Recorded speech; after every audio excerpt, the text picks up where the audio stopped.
Why could a $2 food powder become the enemy of a multi-billion-dollar home appliance repair industry? On the internet, many people claim that this method was once banned in 21 states. Not because it was dangerous, but because it was too effective. But before believing those rumors, there's something more important to understand. In many cases, when a refrigerator stops making ice, or when a household appliance suddenly starts performing poorly, the cause isn't a burned-out motor or a broken pump. The real culprit is often limescale calcium carbonate, a layer of minerals quietly accumulating inside the water system, slowly choking your appliance from the inside. And in this video, we won't be using grinders or replacing parts. Instead, I'll show you how a simple chemical reaction can break down that limescale and bring the machine back to life. The invisible killer. Hard water. To understand why a device worth thousands of dollars can die after just a few years, you first need to understand the thing that feeds it every single day: water. In many states across the United States, and in fact in many places around the world, household water is not nearly as pure as we might think. It's called hard water. Flowing through the water entering your home are billions of dissolved mineral ions, mainly calcium and magnesium. In liquid form, they are invisible. But when exposed to high temperatures, or simply when water evaporates inside the tiny crevices of an ice maker, a chemical reaction occurs.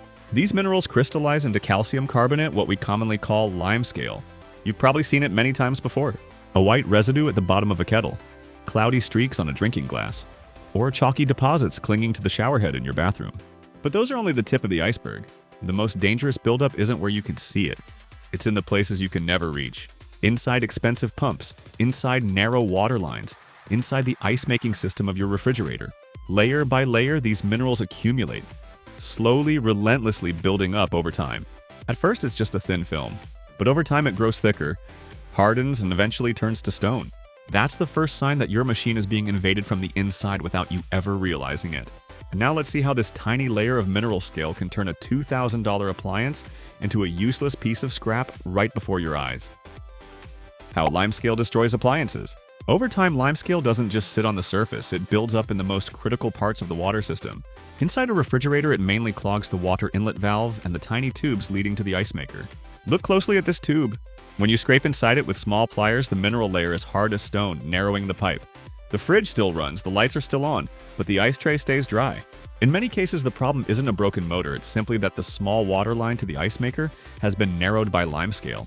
What you're seeing isn't dirt, it's calcium carbonate limescale that is hardened into stone. Over time, this mineral layer builds up inside the pipes, significantly narrowing the water flow. At that point, water begins to struggle to move through the system. Pressure drops, the flow weakens, and the refrigerator's ice maker starts to work inconsistently. But the biggest problem is here. The refrigerator's water inlet valve is an extremely precise mechanism.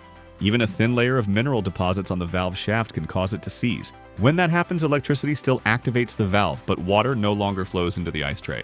The result, the refrigerator still runs normally, but no ice is produced. This is when many people assume the ice maker is broken. Or worse, that the motor assembly or control board has failed. But in many cases, the problem isn't electrical. Not the motor, not the circuit board.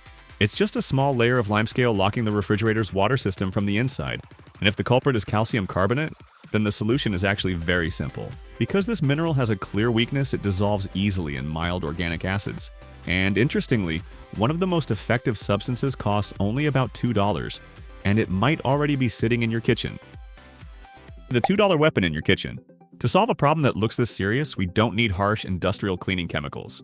The answer is actually sitting in your kitchen in the form of some of the most ordinary food ingredients. The first is citric acid. It's a mild organic acid commonly found in citrus fruits. But in the technical world, it's known as a highly effective natural descaling agent. When dissolved in water, citric acid creates a mild acidic environment that can directly attack the mineral structure of limescale.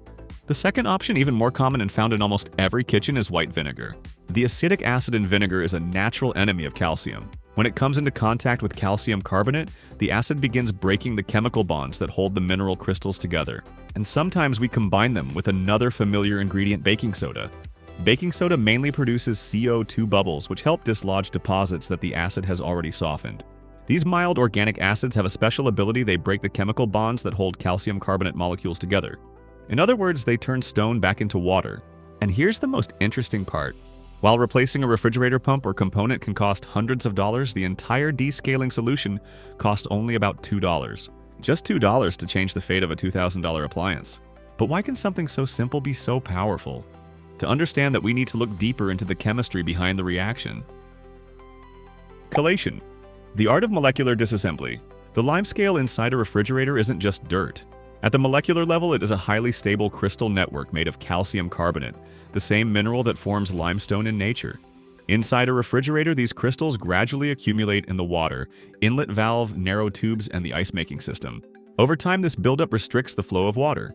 Water can no longer pass through fast enough, pressure drops, and the ice maker begins to work inconsistently. But every mineral structure has a weakness. When citric acid or the acetic acid in vinegar comes into contact with this scale, a chemical reaction begins immediately. The acid molecules attack the crystal lattice of calcium carbonate and start breaking the ionic bonds that hold the calcium ions in place. With citric acid, the process goes one step further. In chemistry, this is called chelation. Imagine the acid molecules as tiny molecular pliers. They don't just break the crystal structure, they capture the calcium ions, surround them, and pull them away from the scale. When captured this way, calcium can no longer crystallize or stick to surfaces. The limestone structure begins to break apart from within.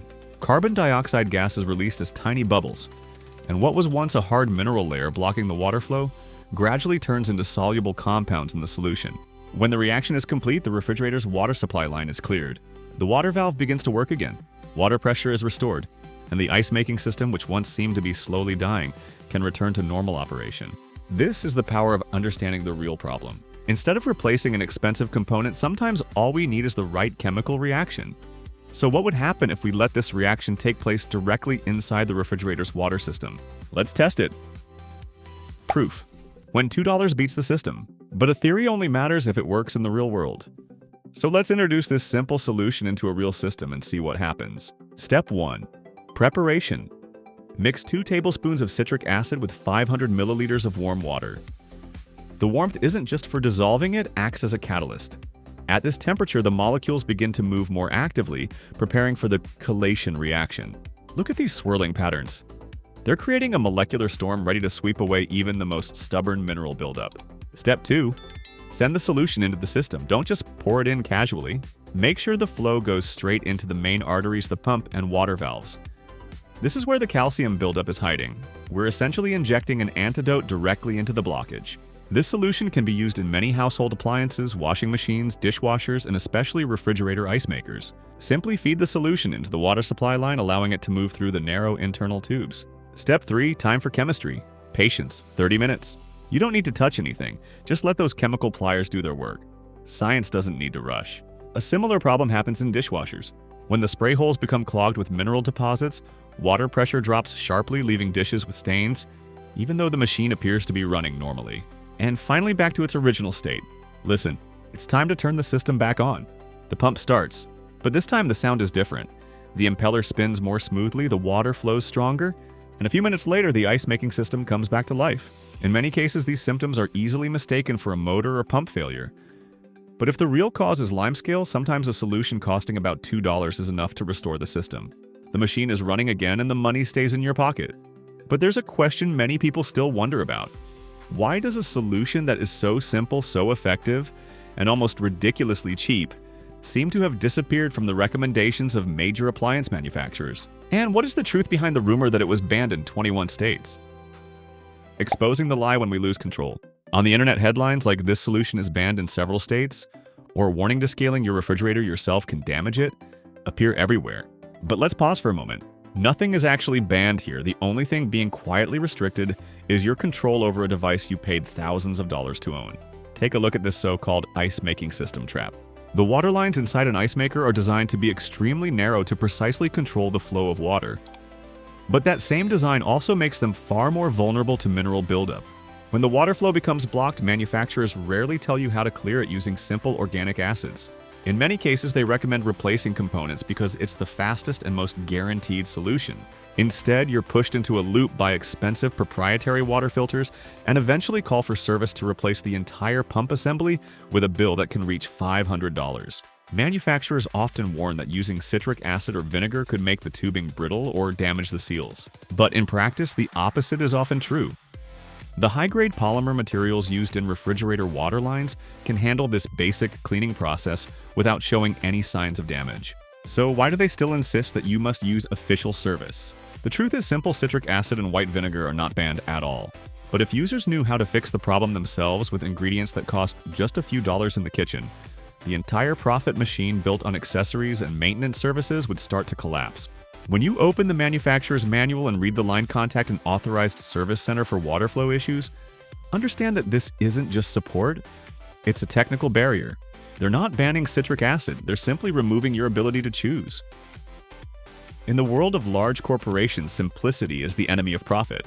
They're not selling you a solution, they're selling you dependence on their ecosystem. In the end, standing in front of your own expensive refrigerator, you have to ask yourself, are you truly the owner of this device, or are you simply renting its operation under the manufacturer's rules? Of course, it isn't always Limescale, and not every appliance can tolerate chemical cleaning. Here are the limits you absolutely need to know. The limits of technology. We need to stay clear-headed. This method is not a miracle that can save every refrigerator. A citric acid solution only solves one very specific problem: mineral buildup inside the refrigerator's water and ice system. Think of it this way. If the problem lies somewhere else in the refrigerator, for example, if the water pump motor has burned out, the pump impeller is broken, or the control board has failed, then this solution will not fix it. Many refrigerators stop making ice not because the motor has failed, but because the water supply tube or pump shaft has been jammed by Limescale. In those cases, the motor is still working, but the hardened mineral deposits have locked the system in place. When the refrigerator's main control board begins reporting errors, it usually means the electronics have been damaged by moisture or short circuits. At that point, the problem has moved beyond what chemistry can fix. We need to understand that citric acid or white vinegar addresses only one core issue: mineral buildup caused by hard water. It restores the ice-making system when it has been stuck by limestone deposits, much like freeing a door whose hinges have rusted. But if the door itself has already rotted away, cleaning the hinges won't help. So this $2 solution is not a miracle. It simply solves one specific problem inside a refrigerator: mineral deposits caused by hard water. Correctly identifying the type of failure is the most important skill in taking control of your own devices. It saves time and prevents you from pouring medicine into a patient that has already died mechanically. Mastering technology isn't just knowing when to act, it's also knowing when to stop and accept that a component must be replaced. That's exactly why this $2 method is often labeled as dangerous or banned in many places. Not because it will damage your refrigerator, but because it threatens their profit machine. Descaling isn't just about saving money. It's about taking back control from systems that want you to remain dependent. Next time, before paying any repair bill, ask yourself, are you really buying a solution, or are you paying to maintain the false reassurance of a system? Keep your appliances breathing and keep your mind free. If you enjoy the way we uncover these technological black boxes, consider subscribing so we can keep turning problems upside down in the next episodes. Thanks for watching.